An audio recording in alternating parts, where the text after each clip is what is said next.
आशिफ साहब भी एकदम मंजर-ए-आम पे आए। उन्होंने कहा जी अपना घर अपनी, हालांकि इमरान खान साहब की ये स्कीम थी, उसको इन्होंने कॉपी किया है, अपना घर अपनी छत के नाम से ये आ गए बाप बेटी प्रोजेक्ट लेकर। तो वहां मियां नवाज शरीफ साहब ने बातचीत की है और नवाज शरीफ साहब ने बहुत अजीब बातें की।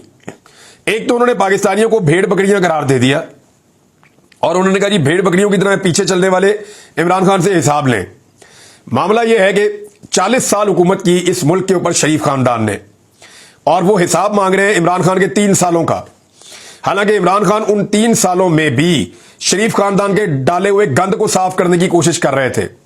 खासतौर पे जहां उन्होंने हाथ डाला, जिस फाइल में हाथ डाला, उसके पीछे से शरीफ खानदान निकल आता था और पता चलता था जी अशराफिया, इसके पीछे इनकी मौजें लगी हुई हैं।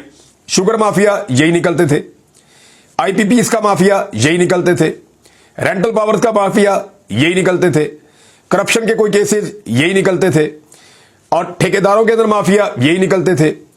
सड़कों के अंदर, टेंडर्स के अंदर, हर जगह पे हर माफिया के पीछे यही खानदान निकलता था और इनके हवारी निकलते थे।